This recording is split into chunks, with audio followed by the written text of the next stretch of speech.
Hello everybody, my name is Anna and today I'm going to teach you how to make origami cranes. If you want to learn how to make these ones, please keep on watching. Bye! So what you will need are some origami papers. You can choose between some larger ones or some smaller ones. These are for making baby cranes. Today I will show you both. You have some with patterns, but you can also choose some without. I will first explain how to make a big crane. So I've chosen this paper, and the first thing you will have to do is fold this in half, like so. So you get kind of a triangle shape, like this. Then you will have to do the same, to make a little bit of a smaller triangle. Like so. Then when you have this triangle shape, you want to fold it open a little bit and open this part. And then you're going to fold this tip to this side. So it will look like this.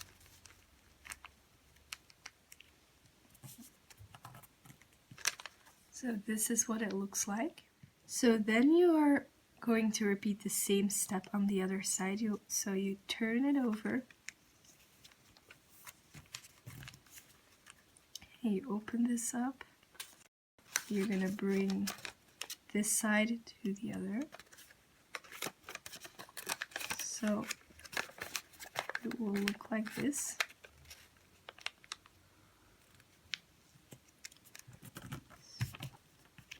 So now you have something looking like a square. So in the middle you have like a line dividing the square in half, and you have to take the sides where it's like open. You can open this up. You're going to take this point, you're going to fold a little triangle just until you reach this line in the middle. You're going to do the same on the other side, folding until the line in the middle. So it looks like this. You turn it over and you're just going to repeat the same step, folding until you reach the line in the middle, and on the other side. So you have to make sure that you fold it where it can open up.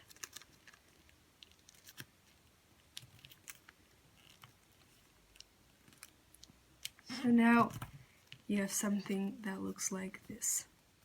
Next, you have this small triangle that you want to fold like this. This is just going to make this step a little bit easier. Then you're going to fold these two wings out, and then this as well. So you get something like this. And you're just going to make this fold inside. Like this, and also on the other side.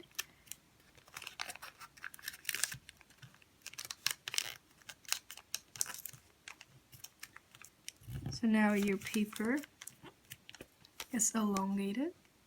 Like this. Turning it over and just repeating the same step, folding these two wings out, opening it up. And so this little triangle we made is going to help us.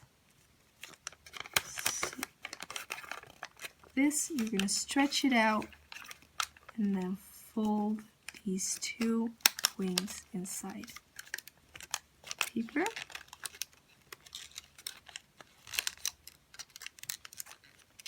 You have to be very precise, so it can take a little while. You have to be careful now that you fold on the sides where you can scissor these two parts, because on the other side you cannot do that. So you have to take this side and you're going to fold these again until you reach the middle. Same on this side till you reach that middle line. Fold it over and do the same.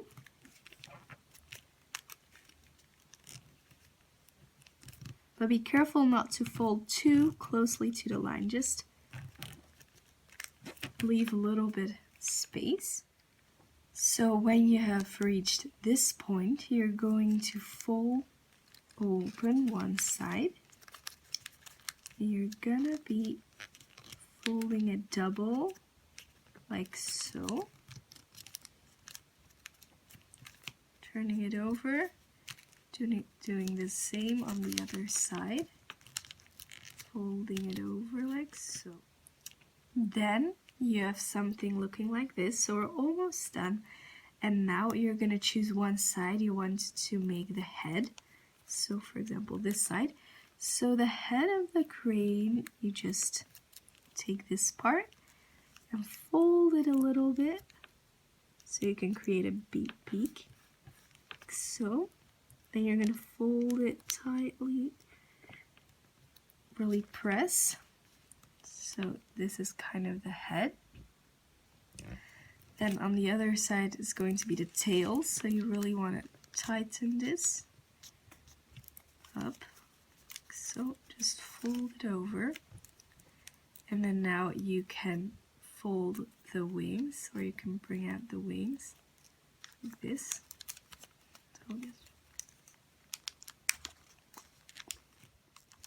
And ta-da! We made our first crane.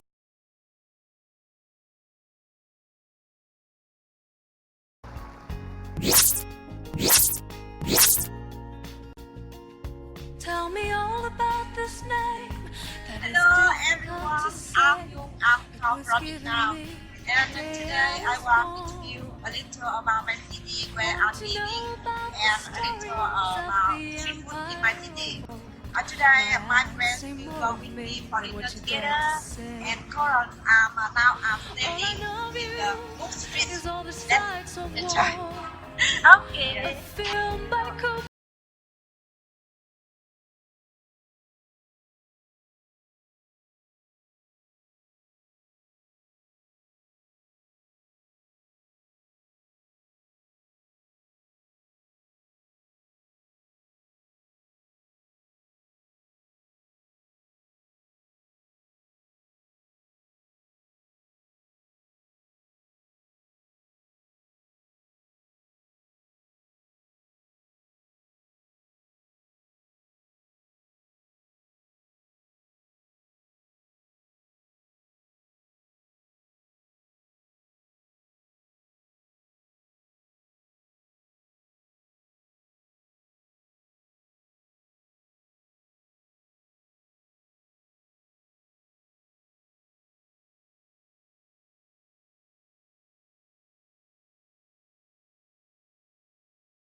in front of your street is Mission Opportunity. This is working for people go to around the street.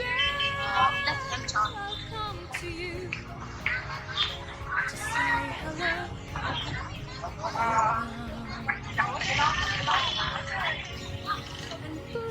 As you know, until the end of the 20th century, this was still the mainstream flower market of people of the city every Lunar New Year.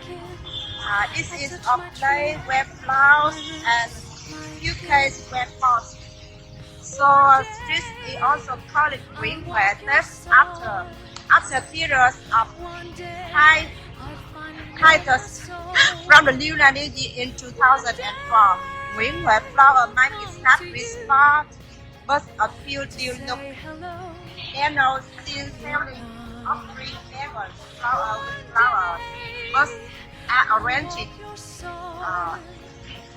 only for enjoyment and starting to be disturbed, and also from on this occasion of that Greenway Street, different name is here Greenway Flower. That's it. Vietnam, just say hello. Vietnam, to say xin chào. Vietnam.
Hello, everyone. My name is Siberia. I come from China and I'm still a university student. Today, what I'm going to talk about is how to make your own website. And the reason why I want to talk about it is that I really want to find an appropriate platform to showcase my tour experiences because I'm a big fan of traveling and photography. I would record my experiences every time when I went to a new place by posting my pictures online. Usually, I'll choose to share my experiences and pictures on some popular Chinese social apps, such as WeChat, where my friends and family members can see what I post. Well, most of what I posted on those apps was not related to travel photography, but something else. And only part of people who I know can see them. Therefore, I really look forward to build my own website where I only showcase tour experiences, and at the same time, it could be known globally. One day, when I browsed the Instagram, I accidentally found a post of how to make your own website by Wix.com, W-I-X, Wix.com. I was totally attracted by Wix.com and also browsed some personal websites which were made through Wix.com. They were really stunning, and each website has its own theme. So later I learned how to make a website by Wix.com. Okay, enough of my forwards. Here, I'm gonna introduce you how to make your own stunning website step by step using Wix.com. Step 1. Go to Wix website and make an account. You may also log in if you already have an account. Step 2. When you reach the home page, click on the Start Now button. This will take you to My Account page. Step 3. On the right, click the Start Creating button. Step 4. Choose a template. Be careful when making your choice, because Wix does not let you change your template once chosen. Click Edit. Here, you need to think about what type of website you want and choose the theme that best conveys what you want to express. Step 5. Wait for the pop-up to appear. Make sure that you've disabled your pop-up blocker for Wix. Step 6. Edit the site details, title and footer text. Changing the background color and add or delete pages. Step 7. When you are done, save all your work. Wix does not auto-save and you don't want to lose all your work. Step 8. Name your site. You can get your own custom domain name for free. Step 9. When you're ready to publish your website, click Publish in the corner and join your website. Okay, I will take my own website for example. First, log in, and my account will appear as this picture. Then, click Manage Site. Then, click View Site. Okay, that's it. My own stunning website. Welcome you guys to visit my website. Although it's still really simple now, I will decorate it by adding more of my tour experiences later. That's my introduction of how to make your own website. Thank you for watching. Here I also want to show you a video made by some pictures of my last trips in Heaven Lake. Hope you enjoy watching it. Thank you.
Hello everyone.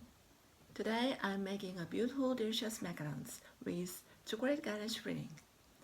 They surprisingly taste very good and really fun to make. So let's get started. I'm gonna start with the ganache.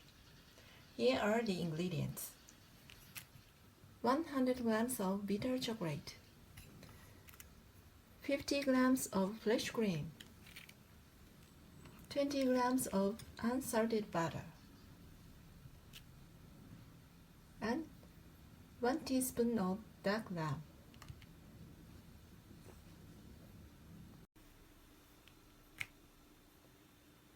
Put the cream into the saucepan and heat up.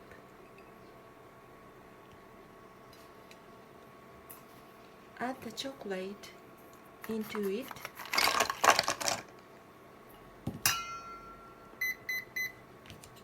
and stir it until melted. And then add the butter.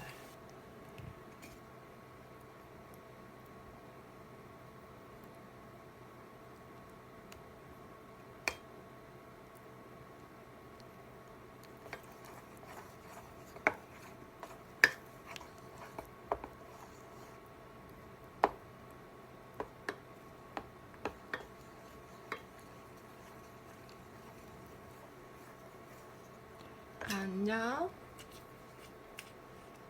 add the dark rum.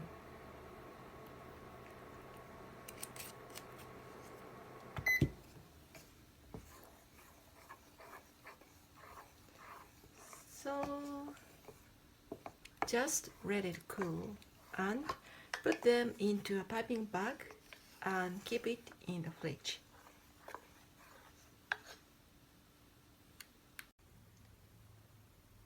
Next, I'm gonna make the macaron shells. Here are the ingredients. 42 grams egg white, 42 grams almond powder, 54 grams powdered sugar, and 30 grams custard sugar, and some food coloring to make macarons more beautiful. I choose red one this time. I pre-measured all my ingredients precisely using a digital kitchen scale.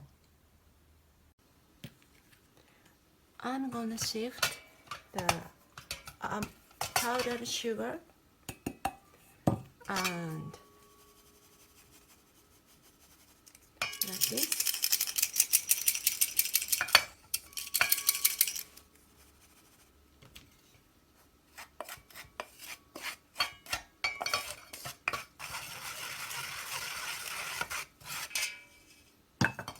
And the next, almond powder.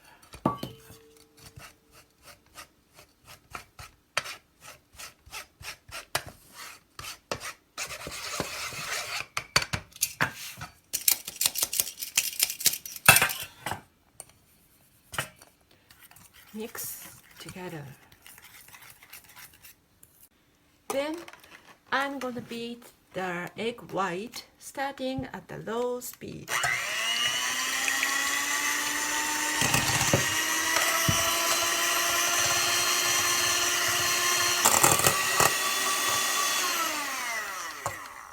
And then it's forming like this. And add 1/3 of custard sugar and then beat it.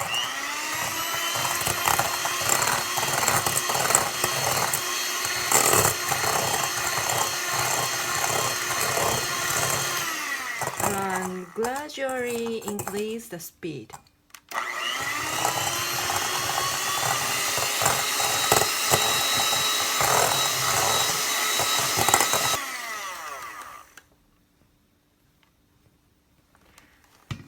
And add some food coloring to the remaining sugar.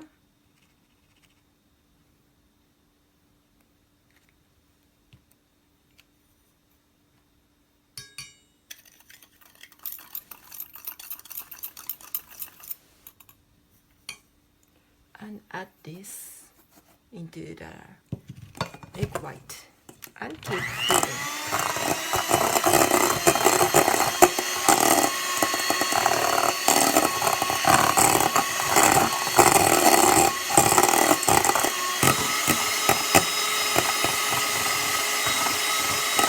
I'm gonna continue whisking until it becomes stiff and shiny.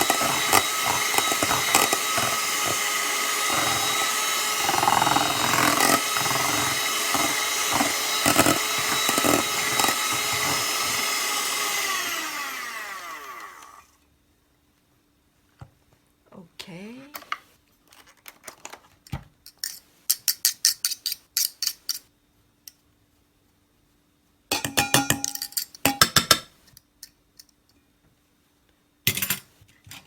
Like this. Beautiful pink merengue. Okay, so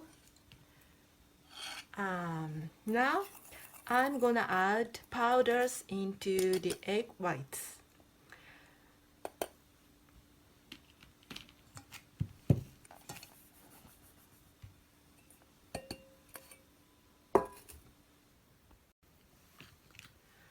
Gradually fold the powders into the egg white, and this is probably the most difficult part because you need take experiences to know when to stop it.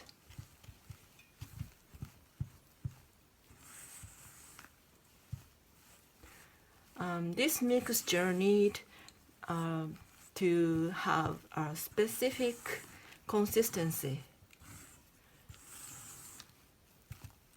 not too thick and not too thin.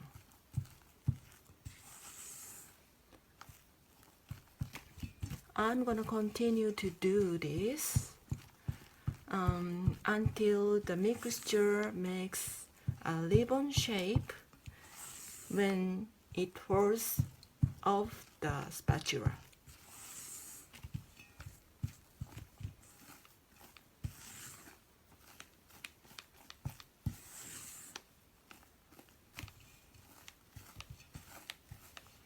Like this.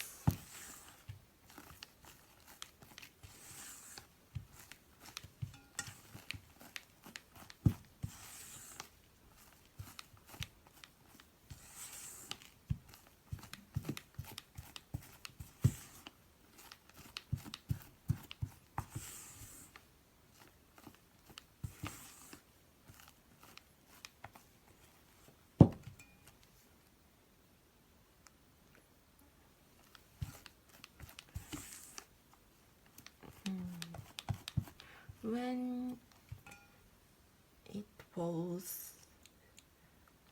this, like this, ribbon shape, maybe it's okay. So I put this into the piping bag. I use this pastry bag with a round tip. I cover this on the glass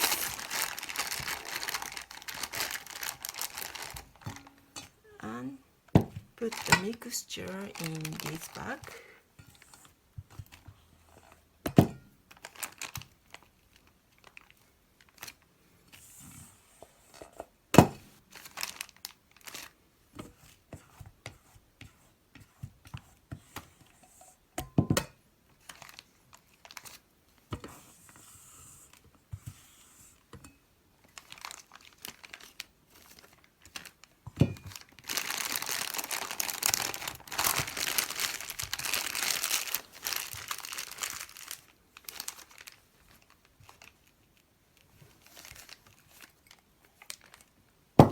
Like this.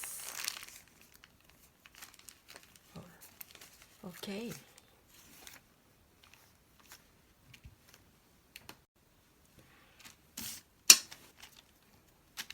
I use this baking paper, and on the baking paper I'm gonna squeeze the pastry back until I get the desired size.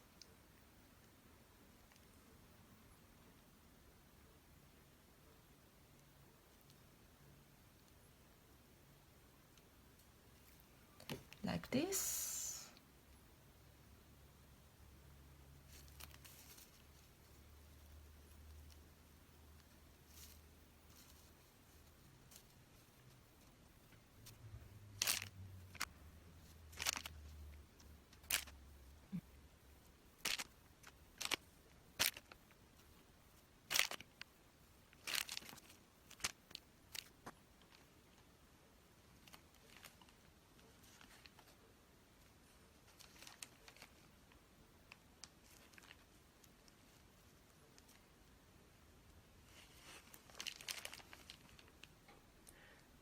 Let them stand for 1 hour to dry until it doesn't stick to my fingers when I touch it gently.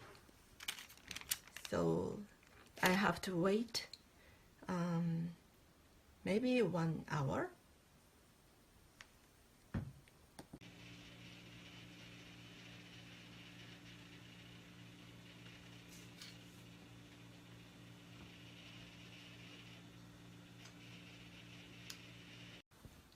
When macarons become completely cool, put the ganache onto the flat side of the one macaron shell and sandwich together with another one. So let's try it.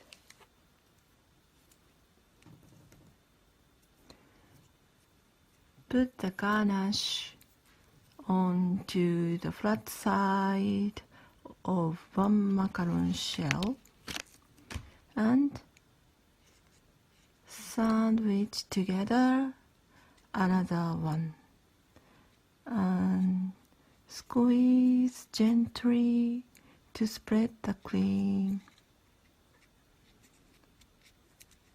Macaron shells are really fragile, so please be careful. Like this.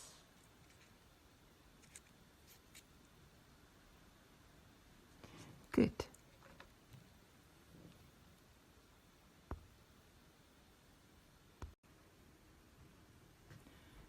Beautiful, delicious macarons for you. Thank you for watching this video. I hope you enjoyed it. Bye everyone.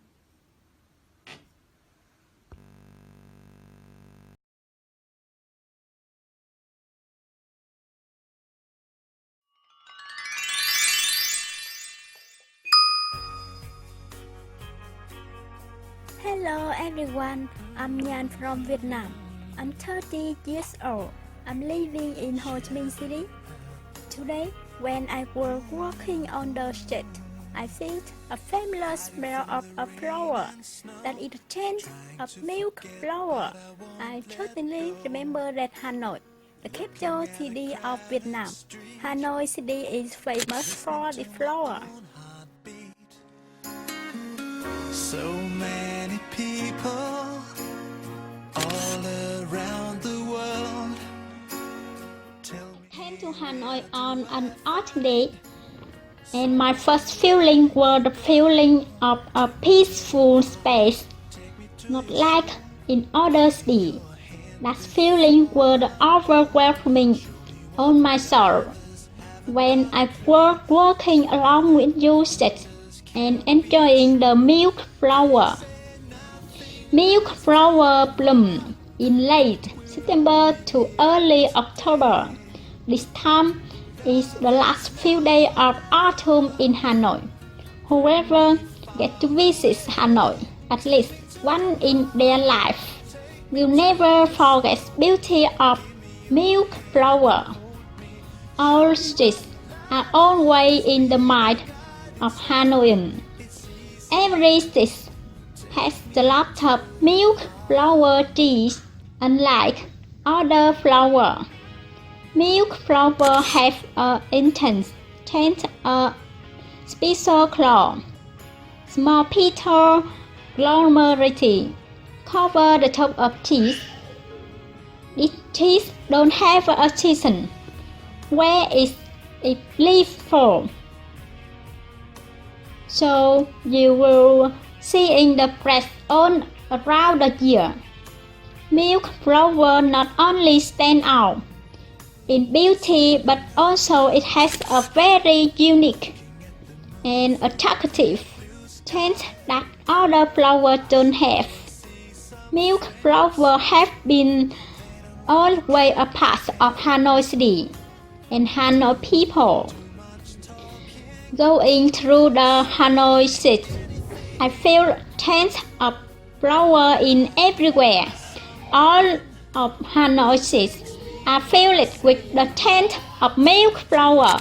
Late at night, when environment becomes tame and quiet, the taste of milk flower can be felt more deeply.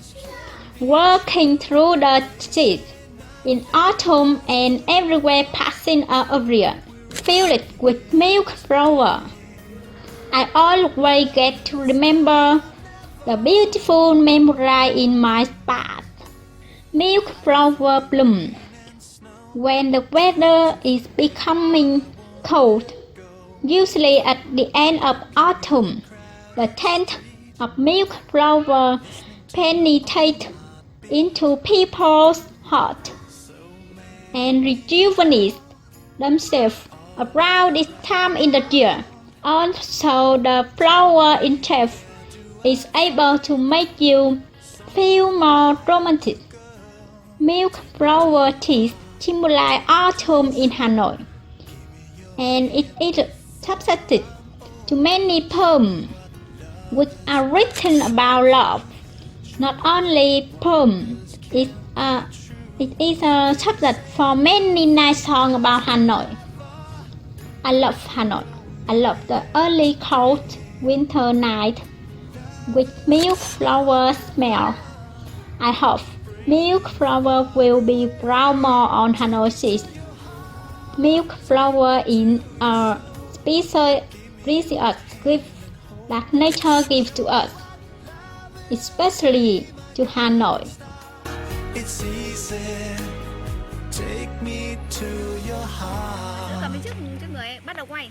Từ từ quay lại.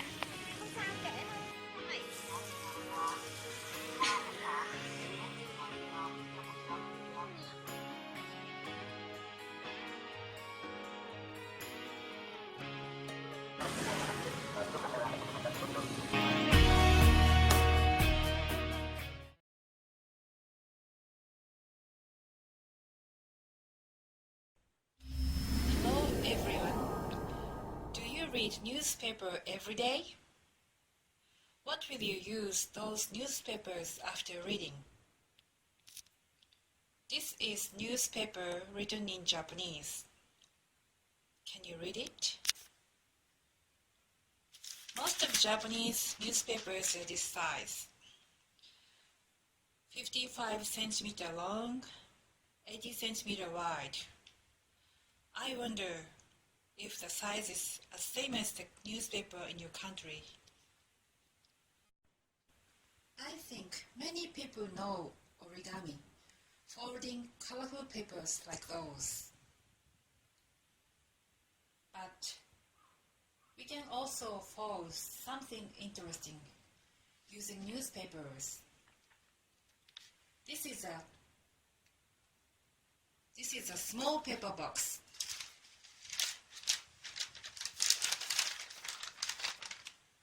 It's really convenient for small garbage on the table.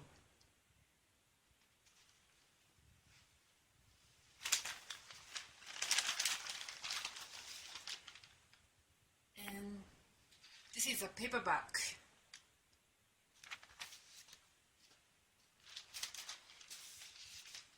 It's really fun to make it, and it must be convenient.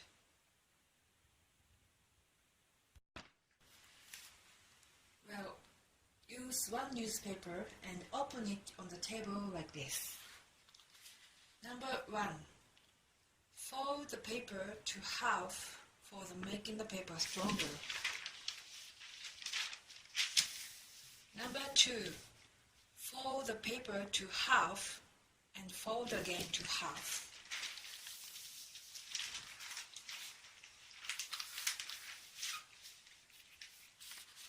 Number 3. Now open the paper again. And we can see the vertical crease here.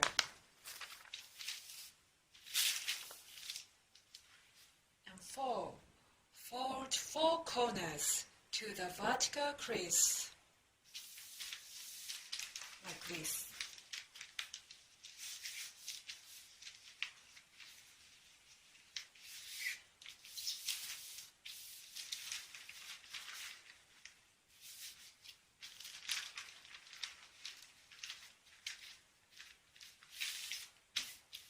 And fold this paper to half and half again.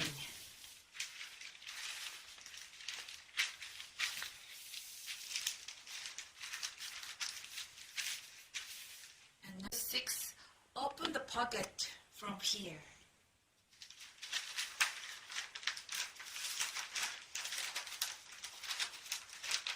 And flatten to pentagon.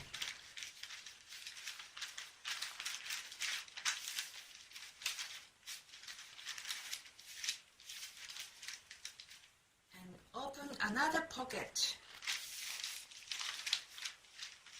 to flatten to pentagon too.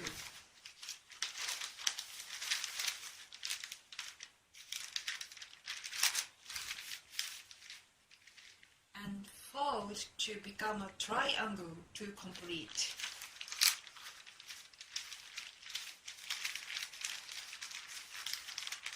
Like this.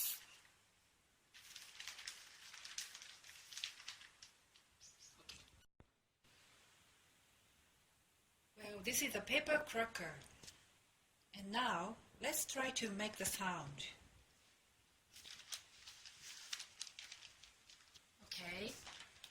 So, 3, 2, 1, go! Once again. 3, 2, 1, go! Okay.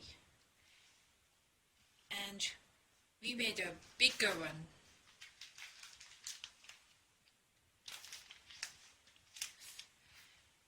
And we try to make the sound again. Ready? 3, 2, 1, go! Good. Once again.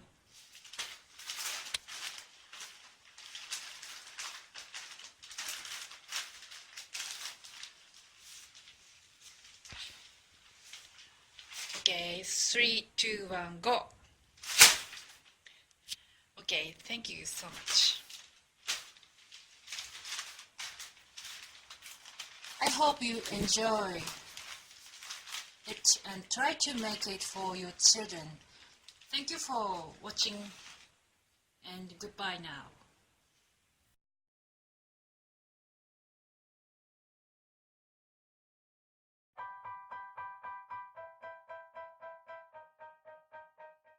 Hello everyone, I'm Shiori from Japan. Today I'd like to talk about styling hair. Recently, there are a lot of cute hairstyles being all over the world. For example, please look at the right photo. This is called ponytail, a style of hair that is braided high at the back. I often tie my hair in a ponytail when I'm dancing. Ponytail is very easy and cute, but I like also braid. Please look at the left photo. This style is called braid. I think braid is a little difficult. So I'd like to teach how to braid. First, part your hair that you want to styling braid hair.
Let your right hair cross over the center section.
Hello, hi, and welcome. Hope you are doing great. My name is Anurad Hetting. I'm from Sri Lanka. So, this is going to be the 7th episode of our group podcast. I think it's been a while since our last episode. People get busy with their works and literally no time for recording session. Maybe that's why the admins plan to have this kind of a thing instead of having a live recording session. All right. I think this episode of our podcast is to show you guys what we do in our real life. Some of our members will be sharing what they do for living, including me, while others share in their city or day-to-day life. As I have mentioned before, what I do for living is software development. Technically, I am a freelance software developer. I make computer softwares, websites, and web-based systems, and also a mobile application, which means the whatever applications to use in your mobile phones. Now what you are staring at is my computer screen, and I'm going to show you how to design your own website. I'm going to divide this video into 3 sections. In the first section, I'll be discussing the background of web design, essential basic tools and techniques, and a little bit of everything that I can remember at the moment. In the second part, I'm going to the design. Actually, before starting the coding, you should have a rough idea of what you are going to make. In programming world, we call it UX and UI design, which means in the sense user experience and user interface designing. Anyhow, it's something like having an idea how to arrange the stuff together in order to be shown nicely on the screen. In here, stuff means the images, buttons, the text, etc. Whatever thing that you get to see in kind of a software. Okay, you might use a pencil or a paper or a whiteboard to sketch your design, or maybe you could use Photoshop or some kind of image editing software to design a sketch like I have done here. The third and most important part, I'm gonna do coding.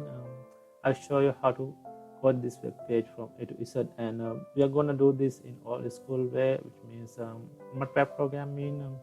You might know that there are many online or offline tools to design websites. Might have already been using them, and it's only drag and drop, but those stuffs are not going to teach you the basics. In programming world, without basics, you are nobody. You might perform well until you meet bugs. In other words, the errors. Okay, let's get this started. Okay, before starting, I want to thank someone. I want to thank Yoko, the admin of our group, because when I told her that I was going to make a programming tutorial for the next recording session, she said nothing but to make it understandable and avoid technical words. I'm not sure how far I'm going to go without technical words, but one thing for sure, I'm going to do this nice and slowly to be understood by a maximum number of people. Okay, then the first one. Okay, when it comes to web development, we have to use many languages, designing languages, programming language, and also the scripting languages. Today, we are going to use only design languages. That also only 2, HTML and CSS. HTML means in the sense hypertext markup language, and CSS means in the sense Cascade style sheet. And today we are going to use only the basics. Okay, then the tools. If you are a programmer, you'll be using tools like something we call IDE, Integrated Development Environment, to build your programs. But today we are not going to use any of them. Instead of we'll be using only Notepad. Okay. Then I want to discuss about the difference between web development and web design, because most of people are a little bit confused about these 2 terms. According to my own opinion, I think web designing is design the whatever thing you see in website, like the buttons, the images, the text. And web development is something advanced because interaction with the database and authentication, user account control, those stuffs. And okay, then I'll show you my website first. I'm gonna search my name. Then my website is here. The reason now I am showing you my website is to give you guys a little bit of idea about what we call responsive design, because nowadays people are using different kind of devices to access your website. So your web page or website should be responsive, which means you don't have to make different kind of websites for computers, tablets, or phones. But what you have to do is develop one website which is fully responsive. That means it will arrange the space automatically by itself. So no matter whatever the device your website is going to be loaded, it will be shown nicely. So let me show you something. I'm going to minimize my browser. So I'm going to minimize my browser so as it will be seen as smartphone screen. So I think it's like a smartphone screen. See, now you can see the menu is here. It has been changed, and also the containers, the images, the text, everything has been changed according to the screen size. And if I take it like this, so it's going to be like a tablet. Yeah. So this is how you're going to see my website in a tablet. So now this is what you call responsive design. Okay, that's enough. Then I want to show you something about website development and hosting mechanism. I have an image here. I'm going to open this with my Windows Photo Viewer. Okay, this is all about web design, development, and hosting. Actually, I would call this mechanism. So here, as you can see, we have web developer or the designer, whoever is making websites, web pages. Then he upload them into a online web server. Then he or she has to purchase a domain name and point your domain name into the website or the web design that you made. Then here we have the user. User is accessing the domain name. Actually, he has no idea about the development thing we have done. What he only knows is the domain name. And so when he types a domain name, the web server has to point him to the correct website files. So now here a domain name means something like a name, but more specific than a name, because you might find people with the similar name or same name, but there aren't any domains with the same name. For example, in my case, anuruddhika.com, that's my domain, and there is no other anuruddhika.com. There will be anuruddhika.lk, jk, jp, in, something like that, but there will be only one anuruddhika.com, and I'm using that. So in other words, if you purchase a domain, that will be only yours, and you will be the one using that. So I'll show you something else. Okay, I'm going to type my name, Anuruddhika, and it's going to be this much of results, and there will be more here in other pages, but including my web pages here, but there will be others also with the same. But when I type anuruddhika.com,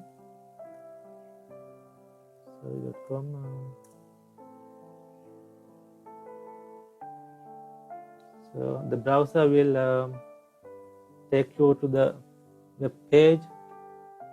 My web page. Okay, I will give you another example. Let's type google.com. It's going to be loaded to the google.com. So this is the difference between a name and a domain name. Name can be used by many, but a domain name is only be used by you or the person who is going to purchase it. Okay.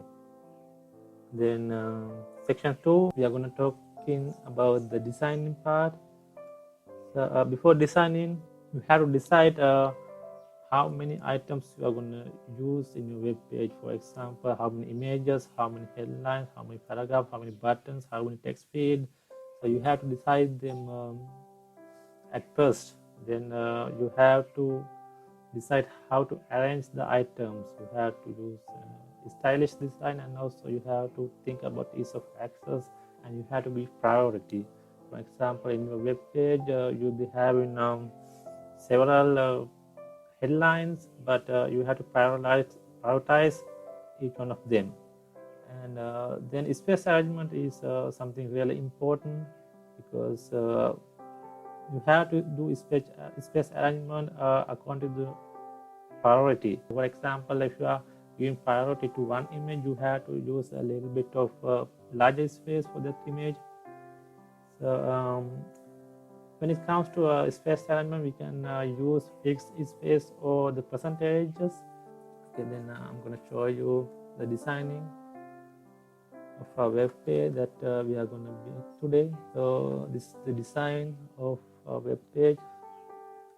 The top we have titles section is going to be taking 100% of the width and going to take 15% of the height. So now this is not fixed space element. This is I'm using here percentage because I'm gonna make this web page a little bit of expensive, not 100% responsive, because if you are gonna develop a website 100% responsive, we have to use kind of advanced designing techniques. In here I'm not gonna discuss that far, so this will be responsive but not 100%. Okay, the second section is banner. It's going to take 100% of the width and 25% of the height. The section is moving text. I'm going to add some text. If you moving from here to here, and it's going to take 10% of height. And this part is going to be a little bit tricky, because in here we are going to divide this queue horizontally and vertical. The pink color section is going to take 50% of width and 50% of height, and this side section is going to take 50% of width and 50% of height as well. Okay, that's pretty much it about the design. Okay, then I think we can start coding the third section. But before you start coding, you have to choose the images that you are going to use in your website. In here, I have a set of images that I'm going to use. Okay, then section 3. Before I start in section 3, I want to let you know that this is going to be a live coding session. I will neither use any script or edit this recording. Well, I had this idea since some time ago to stream a live recording session. You might have seen some people doing this. They just broadcast their computer screens while coding. Okay, so I hope you guys won't mind if you do any mistakes, or in fact there will be mistakes, and also I will have disturbances. I'm expecting disturbance because the place I'm living is not quite calm or peaceful. Anyway, I'm gonna show this 100% live, because it's really okay to make mistakes. So when you are doing programming, there will be nothing without mistakes. So you are learning by your mistakes. So don't be afraid to make mistakes. Do your coding by yourself. So as I mentioned before, this is going to be screencasting. So the most important thing when you are watching screencasting is to keep track on the cursor, because if you miss the cursor, you will be having no idea of the person is what the person is doing. So in here my cursor will be more noticeable, because around my cursor I have a yellow circle, and when I do a left click, you will be seeing red colored waves around my cursor, and also when I do a double click, it will be like red and blue and when I do right click, it will be blue colored circular waves around my cursor. So I hope you will not miss the cursor and don't miss it. Okay, then as I mentioned in the section 1, I think today I'm gonna use Notepad. So I'm gonna search Notepad, and as you can see, I have two notepads here. The typical notepad that you are getting with the Windows, and this one, Notepad++, is for programmers. This is a little bit of an advanced notepad. I'm gonna open it and show you. See, it comes with a very nice dark theme, and also we have a bunch of options here. I'm gonna close this and I'm gonna show you how to download and install Notepad++. So I'm gonna search Notepad++. See, this is the home page of Notepad++. You can just go there and install Notepad++, download and install. And if you are not into downloading software, this kind of they have a portable version. You can download it and use without any installation. First thing first, we are going to make our HTML file. Before that, I'm going to make a folder, my desktop. I'm going to name it Anurudhika. You can use whatever name you want. And inside that folder, I'm going to create my HTML file. I'm going to open Notepad. Okay, I'll be doing this using both notepads because I know there will be definitely some people who are not going to download Notepad++. I'm going to first create my HTML file using Notepad, the typical one. Okay, and you don't have to type anything here first. The most important is saving the file with the correct extension. Now here you have to point to the right folder inside the folder that you make in desktop, and you have to choose here file type or file types. Then give a name. I'm gonna give my website .html. Now this is really important. .html is the extension of this file. You might have no idea about HTML, but you must have seen .mp4 extension. Now extension is something like a family name for the files. There will be different names, but with the same extension. For example, MP4, the video files you have in your PC or the phone, the whatever file with the MP4 is gonna be open with your video player by default. And here in this case, whatever file with the .html extension is gonna be open with your browser. So I'm gonna save this and close Notepad. See,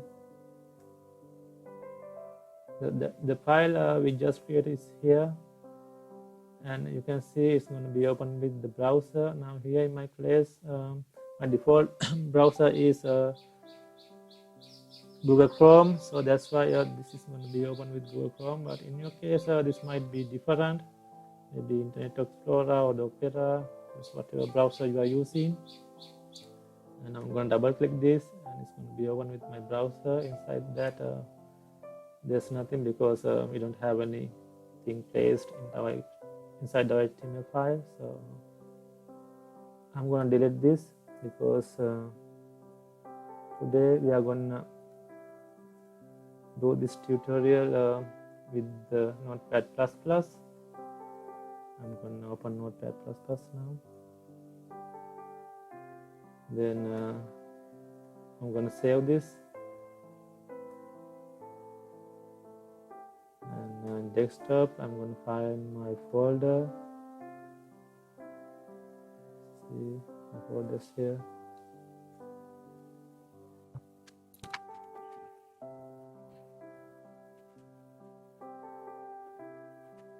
I'm sorry guys, I got disturbed. As I told you before, in my place it's not that peaceful. I'm not living in my home. I'm living in a boarding place with some roommates and next door boarders. So I think in my place people are interacting with each other much more than they do in your country. Sometimes it's troublesome, but sometimes good because you never feel lonely. Sometimes my friends they call me and ask, "Hey, bro, what are you doing?" I'm saying nothing. And why are you calling me? I say nothing, man. I have nothing to do. That's why I'm calling you. So the situation is like that. People are talking to each other. So anyway, I think we can continue. So what we are gonna do here is make the HTML file. I think so. We have pointers to our folder, and I'm gonna give a name, my website, and we can choose the extension here. See, as you can see, Notepad++ gives us this number of extensions, so we can use this any kind of programming language with Notepad++. So here I'm gonna choose HTML, see, hypertext markup language file, HTML, HTML, SHTML. These are kind of HTMLs. So I'm gonna save this. Now I'm gonna minimize Notepad++ inside our folder. We have my website, and I'm gonna load this, and we don't have anything inside. Okay, I'm gonna minimize my browser, and I'm gonna close this, and I'm gonna open up and keep opening my design because we are gonna build our website based on this design. And I'm gonna go back and forth in between 3 of these windows. I will code here, then load in browser, and I'll be seeing my design also. Okay, we can start coding. Inside HTML page, we have tags and attributes. Now, tags mean kind of the keywords. If you are a little bit aware of about programming languages, keywords means something like commands. So in HTML, these commands are called HTML tags, and also the attributes means the things we are using to customize HTML tag.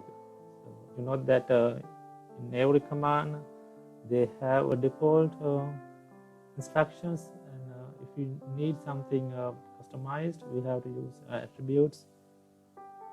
Okay, then the first tag we are going to use in HTML is HTML tag in itself. So this is how you start a tag, and this is how you indent tag. So whatever we type in between an HTML tag are going to be showed in our browser. So I'm going to type hello group, and I'm going to save it here. Before running, you have to save. This is very essential. Save, and I'm going to refresh my browser. That means I'm going to load a web page with whatever changes we have made. As you can see, our group is there. Remove this. We don't need this. We are going to do something advanced. Now, in programming, there is something really important that's called comments. So comments are essential if you are a good programmer. Even if you are a bad programmer, comments are essential because in the future, when you are going to do some changes in your code, these comments are going to help you to realize what you have done in the code. So this is how we are going to add an HTML comment, and this really varies from language to language. For example, in language like Java, we don't use comments like this, but in HTML and also XML, that kind of languages, design languages, we are using comments like this. So I'm going to type starting of HTML page, and here I'm going to type ending of HTML page.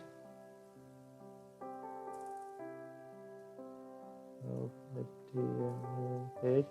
Now this comment is really not necessary, but I'm putting these comments in order to make it clear for you guys. Now inside HTML we have head tag, and this is how I'm going to close head tag. Now then we have body tag.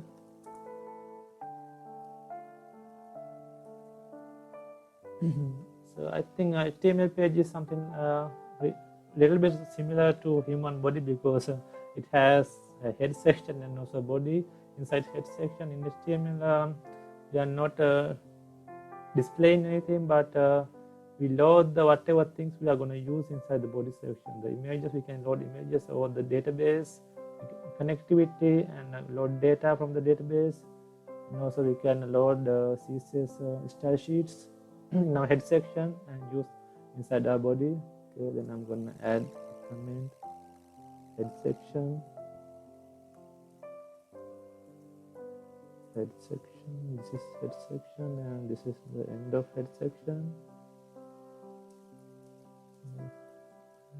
Section, and this is body section. I'm going to add body section, the end of body section here.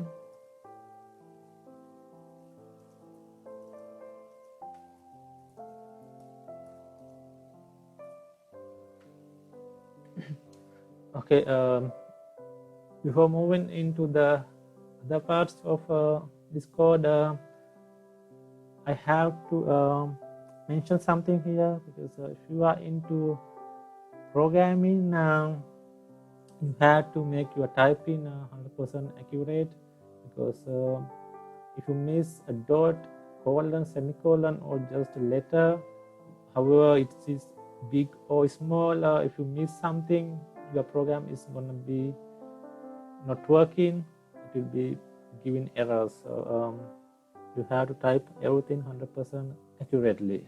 So okay, then inside body section is where we are gonna make our design. So it's time to have a look at our design here.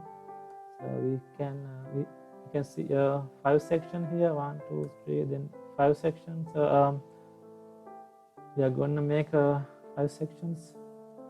Now for making section, we are gonna use div tag. Now div stands here for division, and the usage of the div tag is similar as the name implies, the division. We are going to divide our HTML body into sections. This is how we divide it. So we need 5 sections. Okay, I will start putting a comment here. Section title section.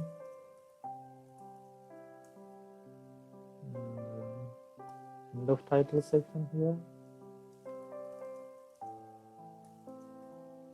End of title section. Then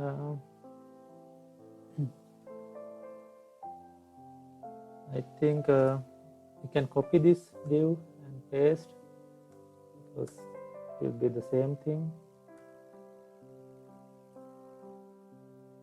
Okay, we have our second section, which is banner section. End of banner section.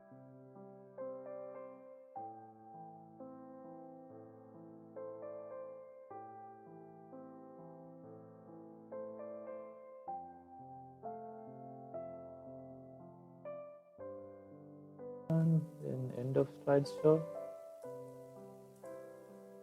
Okay, good.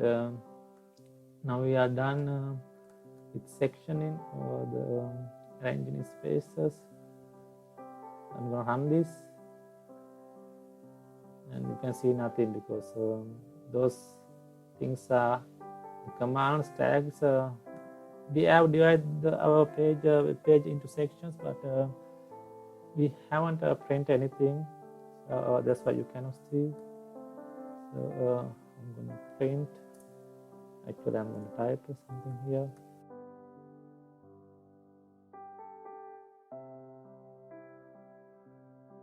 And this one is a slideshow section. It's funny, right? And I'm gonna run my website. You can see all the 5 sections here.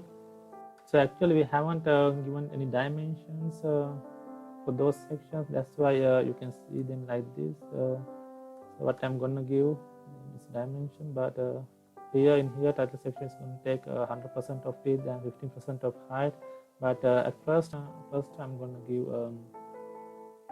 fixed amount of width and height. So I'm going to add the style attribute.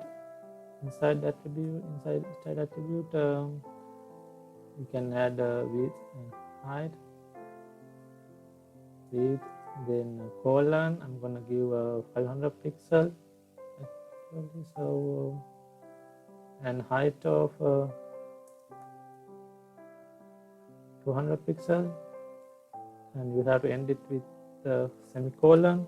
Otherwise, it's wrong. It's not gonna work. I'm gonna save this and run.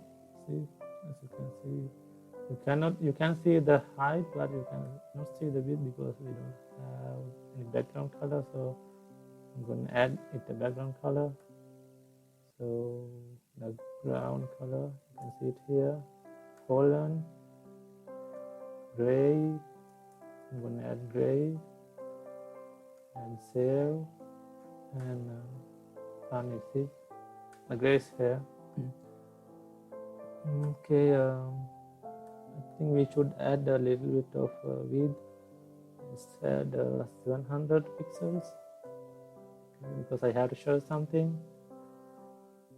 Okay, now no matter the screen size of your device, and this section is going to take 700 pixels of width and 200 pixels of height. I'm going to minimize my browser, and this section is not going to change. It will be solid. It will stay solid no matter the screen size. And if your screen is really small like this, you are not going to see half of this section. Right? Okay, so that's why we have to use percentages rather than fixed amount of width and height. So here the design, this section is going to take 100% of width and 15% of height. We are going to put it here, 100% width and height of 15%. 15%. Okay, I'm going to save this and run. Now this is something very responsive because it's going to change. The section is going to change according to the size of your screen. Okay. Now, just like that, we can allocate the spaces to our other sections also. This is going to be 25% height. It's going to be 10% height. Okay. Then banner section. We can copy this. Attributes here. You don't have to type everything always. So with this okay height, we have to give I think 25%, and background color is kind of orange, so a little bit similar to orange but not orange. So let's see if we have orange in HTML. We don't have. So in HTML you cannot type whatever color you want. Actually it's not going to work.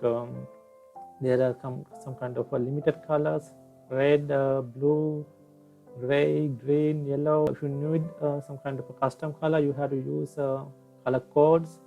Now for each and every color there's a code. We call them hex color code. I'm going to search hex color.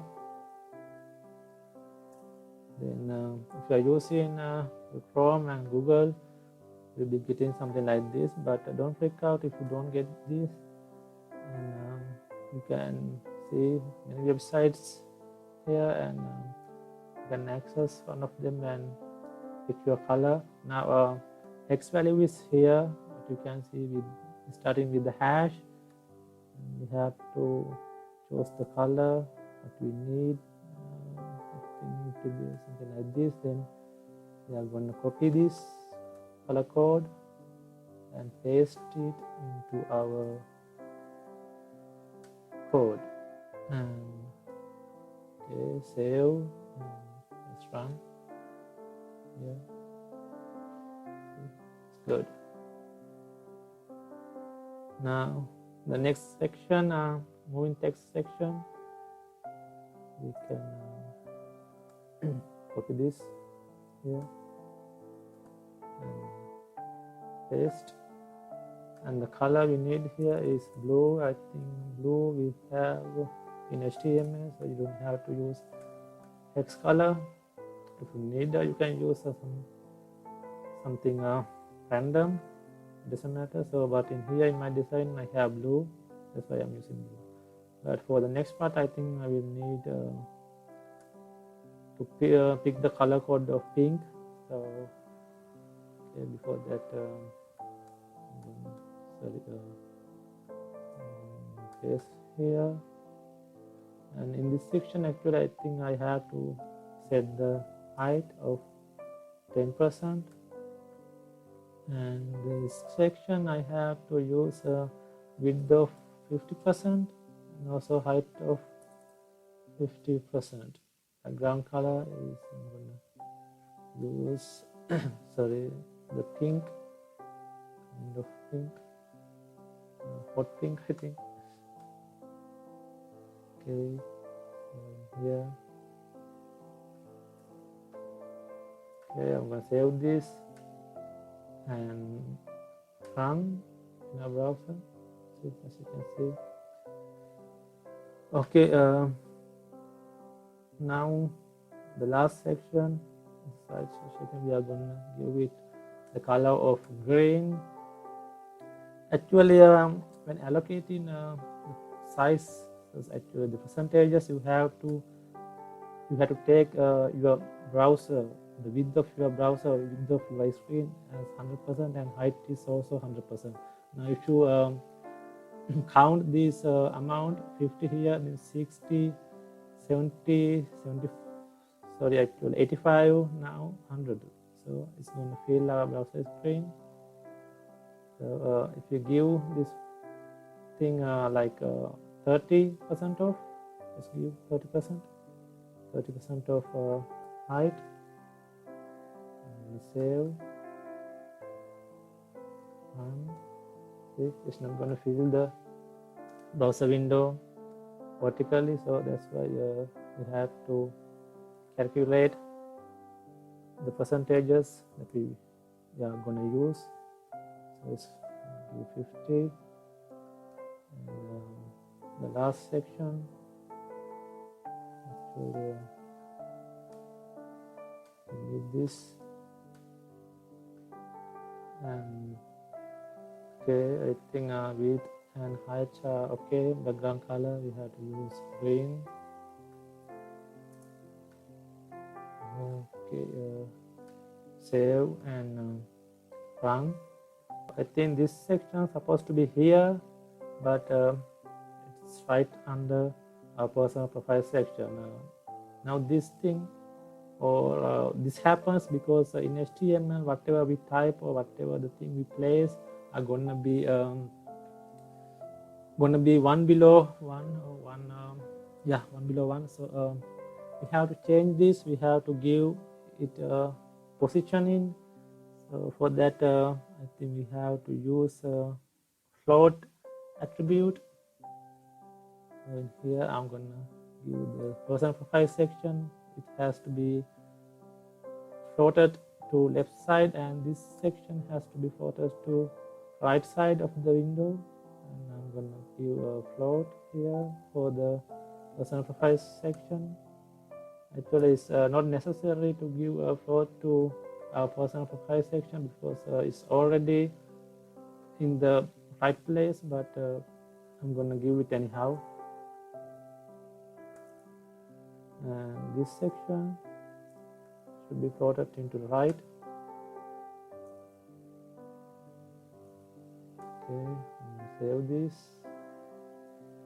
and run. See. Okay, now I think we are done with space allocation. Now if I minimize our window, see, now this is kind of responsive design because these sections are gonna take the space of device screen, no matter what the size of device screen, no matter what the device you are using. These sections are going to be shown nicely. Okay, then we can move into a little bit of advanced designing. Okay, I think we can start with the title section. Okay, I'm going to remove these letters here, and I need to add the title here. Now we know the titles are a little bit big fonts and bold. Okay, noticeable. So I'm going to add the heading. Now those things are the headings H6 to H1 you have in HTML. So I'm going to use H1. H1 is bigger than H2. H2 is bigger than H3. So I'm going to use the biggest one here, H1 tag. Then we have to close the H1 tag here with /. And inside those tags, we can type whatever we want, and it will be shown like H1, like a heading one. So I'm going to type our group. Okay, I'm going to save this and output. Now I need this to be both horizontally and vertically centralized. So I'm going to center this. You can use attributes inside this H1 tag. I'm going to use style equal within double quotations. I'm going to use a text align attribute. I'm going to give center. Okay, I'm going to save this and run. As you can see, it's horizontally centralized, but it's not going to be centralized in vertically. In here, if you need to centralize this even vertically, you have to use a little bit of a complex code, but I'm not going to use that. So instead of I'll be giving padding in the top of our letters, on the top of our letters. So I'm going to add padding top like 20 pixels.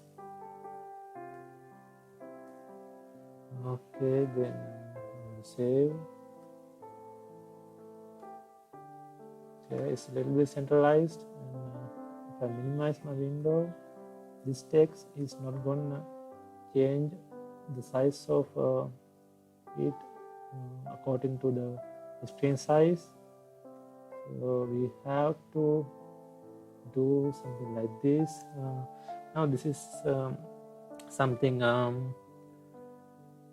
that you don't see usually, but let's use this font size. I'm going to give a 4 VW. Okay, then I'm going to save this and run. Letters are going to be a little bit large, but when we minimize or when we change the size of our browser screen, browser window, our letters are also going to change its size actually up to some extent. Not fully responsive, but I think it will be enough in this time. Okay, so if you want, if you think these letters are like too big, you can use here free w, then letters will be smaller, but I need them to be a little bit bigger, so I'm going to use 4. Okay, I think we are done with the title section, with the title actually, and banner section I'm going to add an image. So I'm going to use img tag. Now img tag stands for image, and / img. Now, inside img tag, I think this is also an attribute of img tag. I'm going to use src equals, then inside double quotation we have to give the name of our image, and before that we have to load an image into our folder here, but inside folder we don't have any images. That's why I have images here. I'm gonna use this image as the banner actually. So this kind of very narrow but long image, because in here, as you can see in our design, this section of banner is long but not very tall, so that's why we need this type of an image. Okay, and I'm gonna copy this into our folder, and we need the name of this image with the extension. For that I'm going to go properties, and type of file is the extension .jpg. This is an JPG image. I'm going to copy the image name. Okay, and I'm going to paste it here. .jpg. Now extension is really important. If you don't put the extension, this image is not going to be loaded. Okay, I'm going to save this and run. See, our image is there, but it's too big. So we have to give it width and height, and to make it fit to the section. So I'm going to add styles equals, inside double quotations I'm going to add a height of 100%. Now let's see, 100% of height is going to take this 25%, because I'm using this image inside this section, and when I type it here, 100% is actually 100% of inside this div, so, not 100% of your browser window. And width of actually I think okay, I will give width also 100%. Let's see if it works. Okay, save this and run. Okay, it's fit to the screen, it fits to the section, and then I minimize. The image is going to be a little bit wrapped. I think we cannot prevent this 100%, but we can add attribute like this and reduce the wrapping. I'm going to add overflow. Save. Okay, now the image is going to be less wrapped, but anyhow it's going to be wrapped, but less than before. Okay, then I think we are done with the image section or the banner section, but we can start with the main text section. Okay, moving text section here.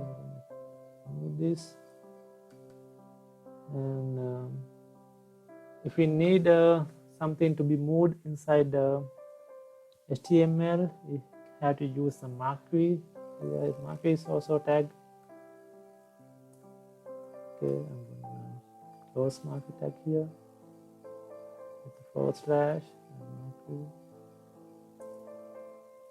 Okay, and here I'm gonna type something, and whatever type in between marquee tags are gonna be moved. Okay, I'm gonna type moving text. Save this and run.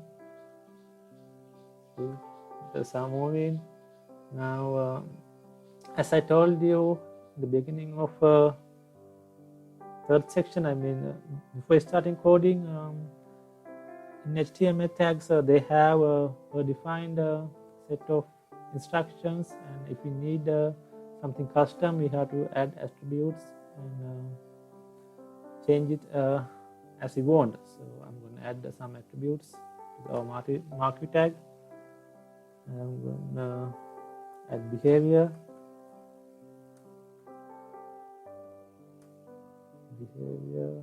Actually equal inside double quotation scroll, and direction equal inside double quotations left, and scroll amount dot equal inside double quotation. I'm gonna give random amount. Let's give 40. Now this is the speed of moving text. So okay, let's run this. Let's see what it changed. Changed nothing, because in here I have done a mistake. Scroll amount AMOU, I have missed letter N. So this is why accuracy is important when we are doing programming. Okay, now let's save this and run. Okay. Now it's moving faster than before. Let's give 400 and run. Okay. You cannot even see the letters moving. Okay, I'm gonna give it this bit of slower speed, so I'm gonna give 10%. And I think these letters are also not big enough, so I'm gonna add H tag, actually header tag. I'm gonna add H2, little bit of smaller than H1. Okay, I'm gonna finish this H tag here. Okay, let's see. Now our letters are big enough, I think, but this is not the sentence that I wanna be added to this moving text section. I'm going to add something nice about our group.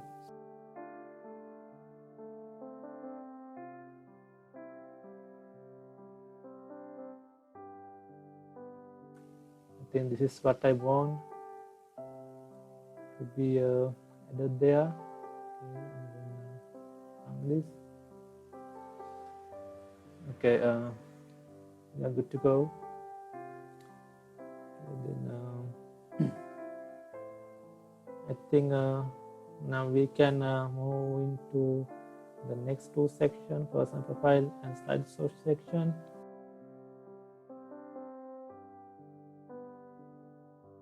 All right, now we are so far done with the easy designing. Then we have to design our personal profile section and slideshow section, which will be a little bit messy. So I advise you guys to keep your eyes wide open before starting design these sections. What I'm going to do, removing those sections and add one huge section covering both this slideshow and personal profile section. Okay, for that I'm gonna remove both of these sections, so I can cut those sections, because later on we'll be adding those sections back. I'm going to add a big section. I'm going to name it section 4. Section 4. This is the end of section 4. Section 4. Okay, and I'm gonna give 100% of width. Now you know how to add width or height. 100% of width and 50% of height.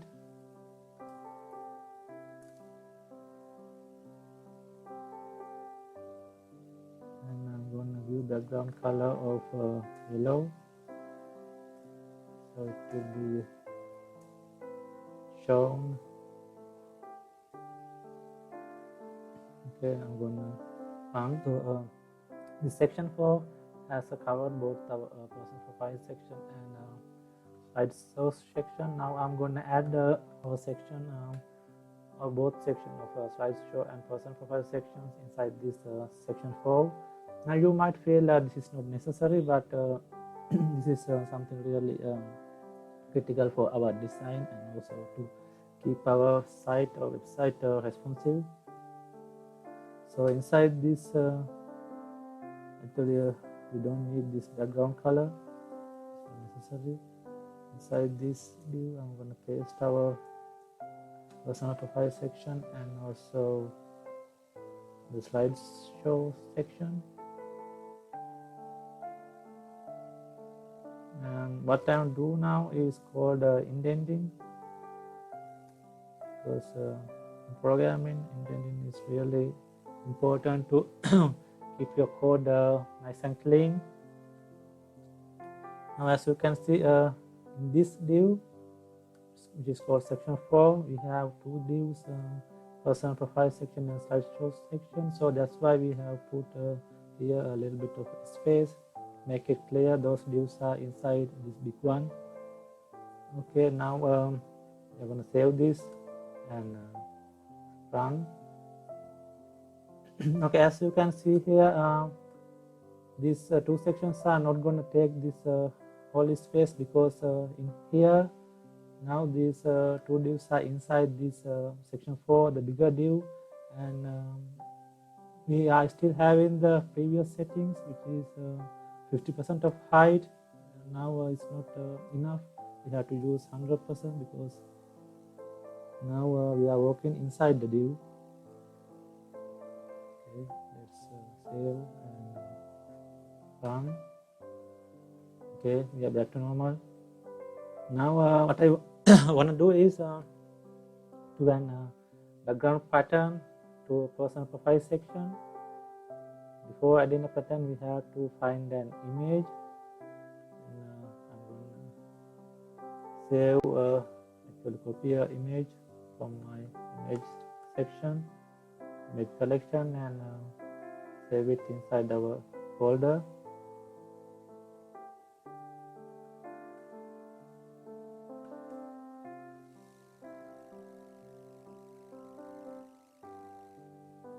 And save it inside our folder. Paste, and I'm going to see what kind of what type of image this is. It's a PNG one. Name is Pattern Studio. I'm going to copy the name, and I'm going to remember the extension .png.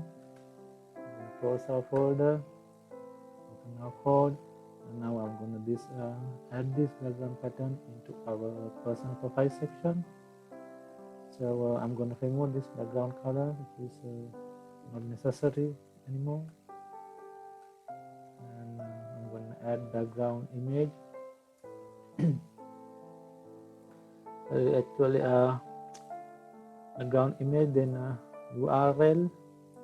This is how we are adding an image inside the div. Inside brackets, the quotation. Inside we have to add the name dot extension, I think png. Okay, then this is not just an image, this is a pattern, background pattern, so we have to repeat this. So we have to add background repeat dot background repeat colon repeat dash capital Y dash capital X and semicolon. Now in here repeat dash capital X dash capital Y means this image is going to be repeated in both Y and X which means this image is going to fill our whole personal profile section. I'm going to save this. Let's run. Good. Now we have nice background pattern. Okay, then now I need this personal profile section also to be divided into two in here, and I'm going to add a portrait image in here and some kind of text or paragraph in here. So what I'm going to do is in our code, I'm going to remove this personal profile section text, and I'm going to add two divs inside our personal profile section.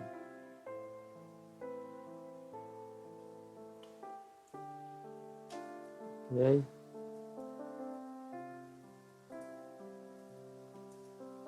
I'm adding two divs here.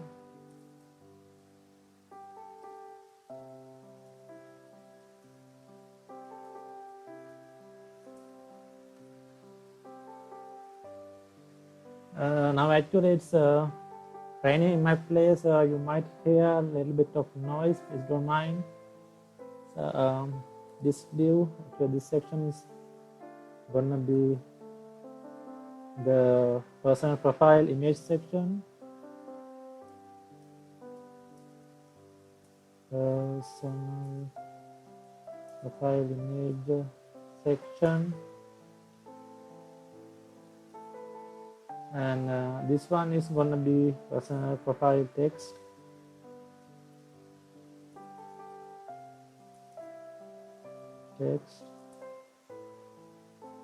Okay, beside this we have to add an image. Now I think you remember how we added an image in our banner section in here. See, you can copy this code.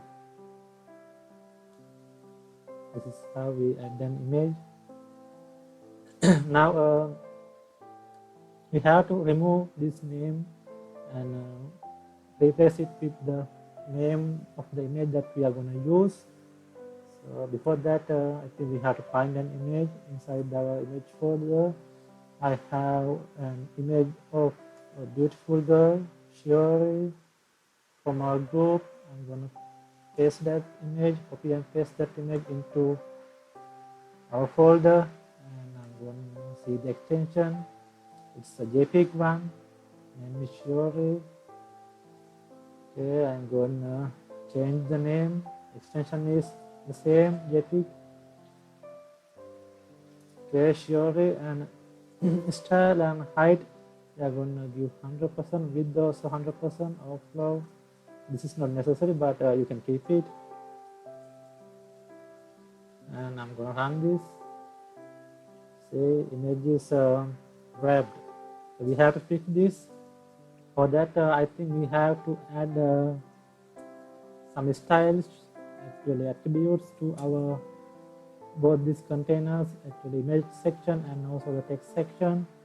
We are going to add the style equal inside double quotation, width of 50%, height of 100%, and float left. Okay, let's see if it works.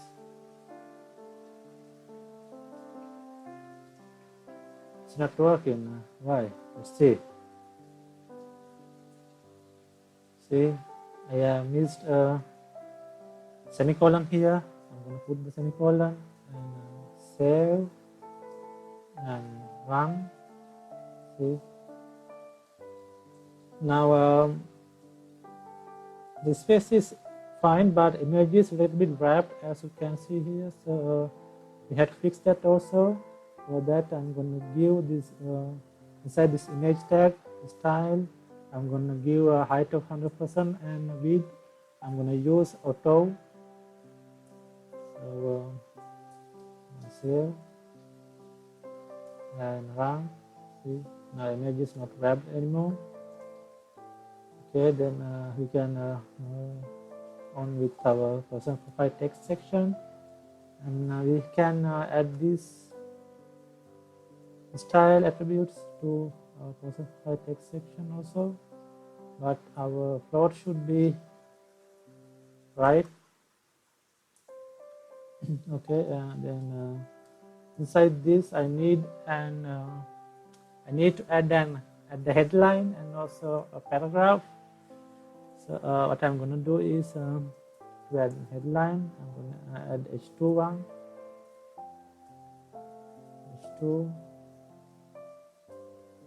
and I'm going to write the name of this girl, Shiori Yoshisaki. I think, yeah, okay. I'm going to save this and run. Okay, and I need this to be horizontally centralized, so I'm going to add align attribute to our H2 tag. Align equal, then double quotation, center, and save, run. See, it's centralized. So then I need to add some kind of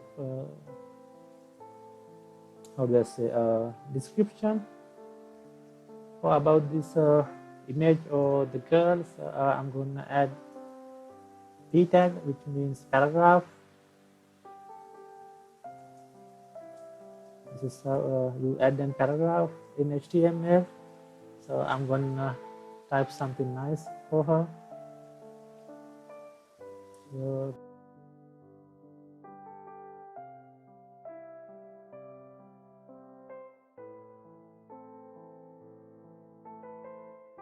okay, I'm done with the paragraph. Let's save this and run. Okay, the paragraph is here. Now I need this to be a little bit letters to be a little bit bold and also centralized. So I'm going to add style attributes to our paragraph. Style equals, I'm going to add padding right around 20 pixels. Then text align center. That's now we want centralized text in paragraph, and also I'm going to add word wrap.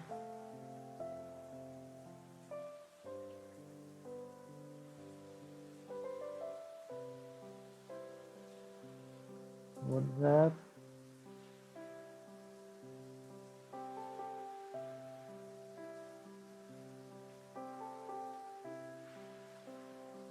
Okay, and let's save this and run. The paragraph is format, but letter size still is too small, so I'm gonna bold them. So this is how bold a whole paragraph. I'm gonna add a B tag to our paragraph.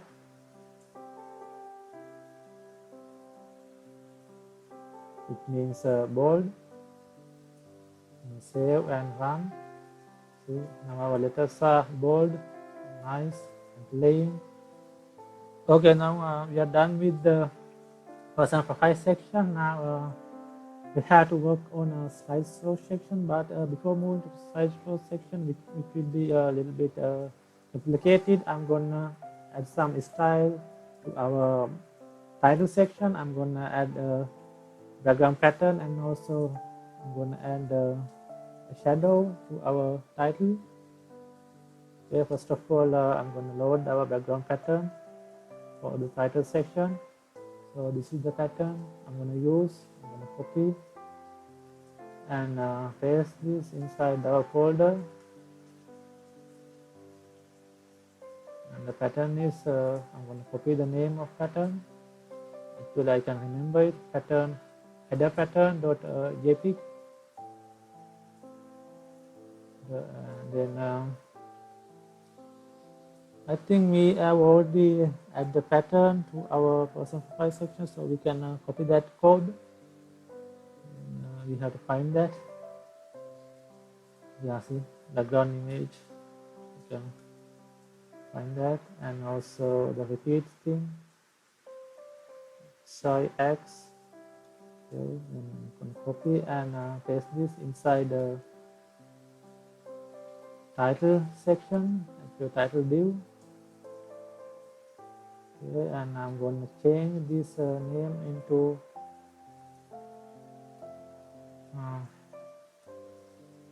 the pattern. Pattern dot. This is the JPEG one. I'm going to save and run. See, the pattern's there. Now I need to add a little bit of a shadow to our title. And, this is how we are going to add shadow.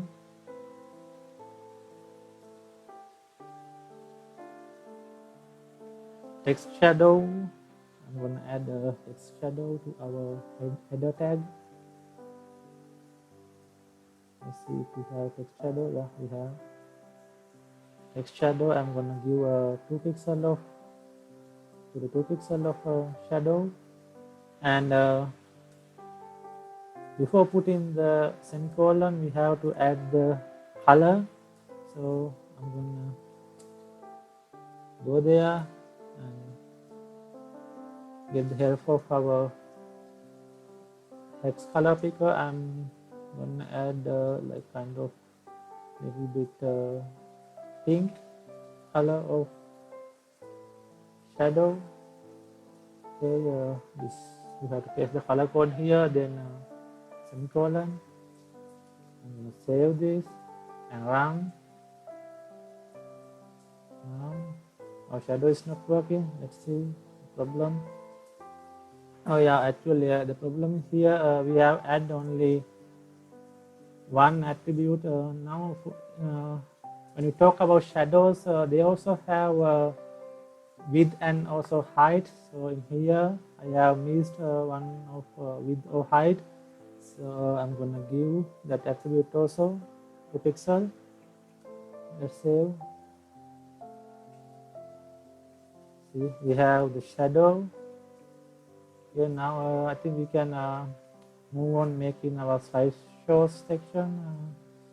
Okay, for our slideshows, we need some sliders. For that I'm going to use a 6 image. I have actually 7 maybe. Just here 2, 3, 4, 5, 6 and 7. I'm going to copy them and paste them inside our folder. Okay, now making a slider is not easy. Actually, it's not easily achievable. It needs a little bit of complicated CSS code, which I'm not going to type here because it will take a lot of time, and also I don't remember that. You also don't need to remember those heavy CSS codes. I'm going to copy and paste that code from my source. In here I have CSS code, So I'm gonna copy this. I'm gonna copy this and paste inside our code. So I think you can remember I told you in the beginning, inside the head section we are not doing any coding, but we are loading stuffs to be used in our body. So now what I'm going to do is to load our CSS code inside head. I'm going to type style. This is how you add the CSS. Inside this, I'm going to add our code. See, this is the code, and I think I have to format this. It's a little bit of a long code. I'm going to add the comment. Slider CSS. Okay, this is I'm gonna. Okay, here also I'm gonna add comment. The CSS. Okay, I'm gonna save this and run. No change. Okay, then inside our slider section, I'm gonna remove background color, which is not necessary. Then I'm going to remove this text also. Now I'm going to add actually I'm going to add another div inside the slider section. It will take 100% of width of this section. I'm going to add style width. I'm going to give width. The width, I'm going to give height 100%. Okay, then inside that one I'm going to add another div. Okay, I'm going to add another div.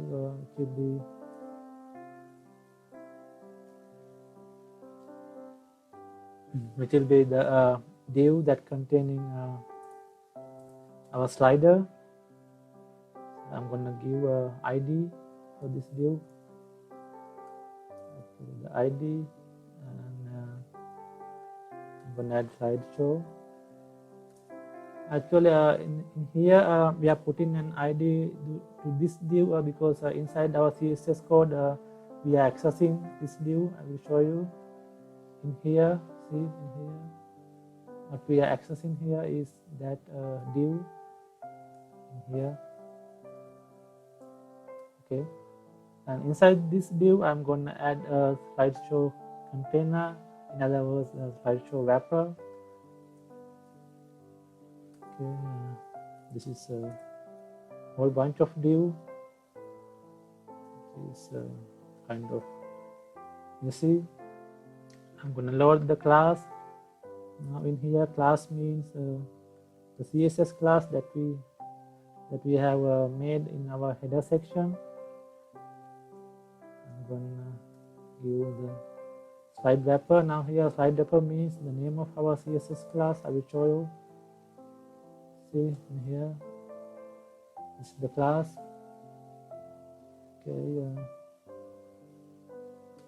Okay. Now inside this we have to make divs, number of divs to load our images. And here in our folder we have 7 images. Yeah, we have 7 images. So then we have to make 7 divs here.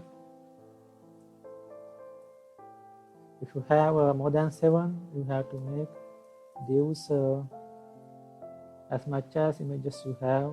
I'm going to add the class of slide, and here this class is what we have in here, slide. Okay. And we need 7 of them because we have 7 images. If you have more than 7, then you have to use more than 7 slides, 6 and 7. Okay, now here I will now this is all we have to do inside our slideshow section. Now the thing here is inside our CSS code, so I will explain you the code. Okay, let me explain the CSS class. Slide wrapper, we have a width of 4781 pixel, which means the total length of our images. I will show you here.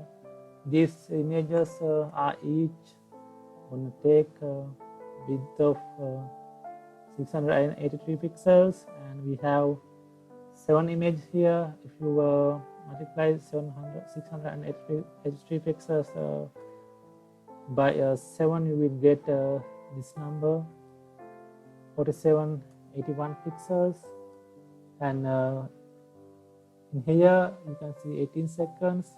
This is the time of our slide. So these images are gonna take 18 seconds to slide, and in here height of 384 pixel and width of 683 pixel, which means the exact size of our images. I will show you. See here dimensions of our image. So in here we have to use the name of each image. See, I have different names: slider image 1, slider image 2, just like that in our folder. See,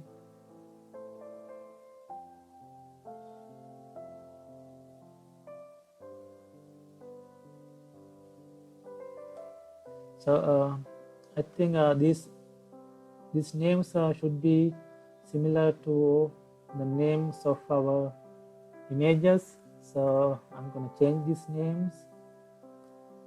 So I'm going to put first one Yoko, then the second one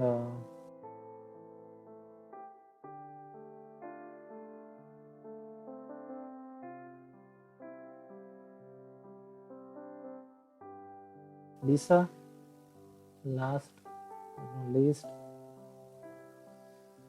Okay, I'm going to save this and run. We have our slider here. It's going to move.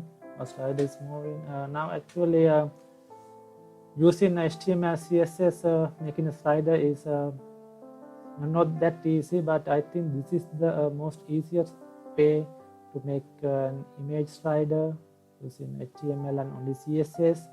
It is also very basic.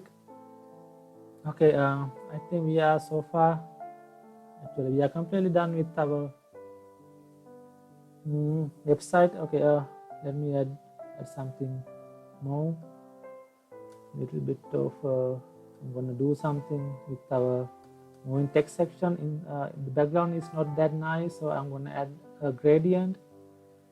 So this is how we are going to add a gradient.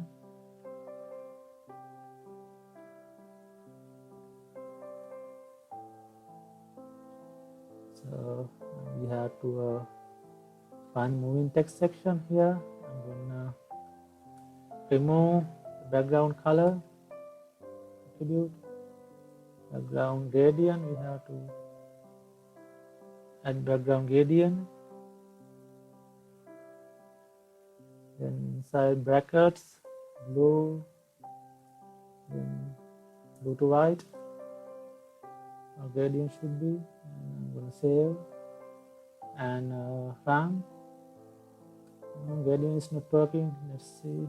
Let's find out the error, the issue. Oh yeah, we haven't mentioned the type of gradient, so we have to add a linear gradient.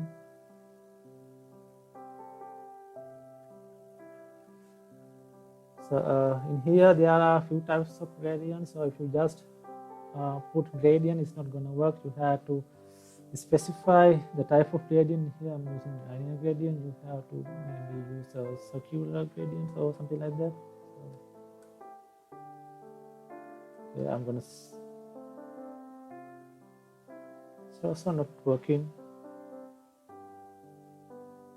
Oh, here I have made another mistake. Yeah. Okay.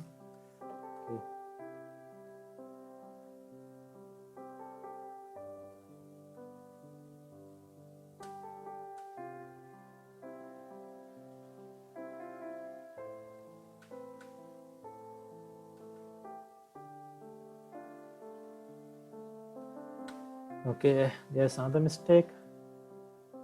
The comma. So this everything is important. Okay, we are done with the gradient. Now my website is 100% done. You may feel like adding some more designs. It's okay, it's up to you. You can do whatever you want with this, or you can try your own designs also. You might be better than me. So I know that most of you guys are not going to do this, not going to type those codes by yourself. Actually, it's really hard watching the video and typing the code by ourselves, especially when we are beginner, extreme beginner. So I have good news for you. In my website, I have at this code, this one actually.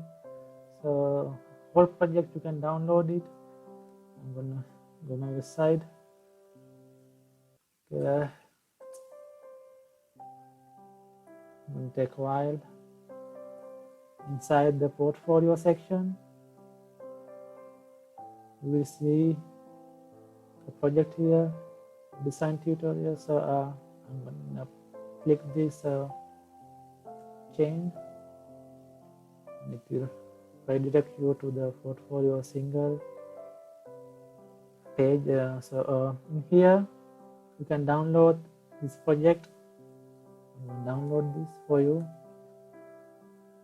See, it says a project download successfully. I'm going to do yes, actually okay. But there is also a download counter. I'm going to open this, and I'm going to extract this to my desktop. Okay, it's done. Inside in our desktop, see, here is what we have just downloaded and extracted. Inside that, the whole project is there. But okay, I'm going to run this. Just double click and run. See, you can see the website, but you cannot see any images because those images are, belong to the people. So I cannot put them here without their permission. Okay, so maybe you will be able to replace those images with your own. Now if you want to edit this code, now if you double click this, it's going to be open with your browser. So if you want to edit this, you have to right click and choose edit with Notepad, or if you don't have Notepad, you can go open Meet and also open with your Notepad. Good, just like that. So I think we are done here. Thank you for watching. I hope you guys will be starting web development or web design. Thank you once again. Thank you for watching.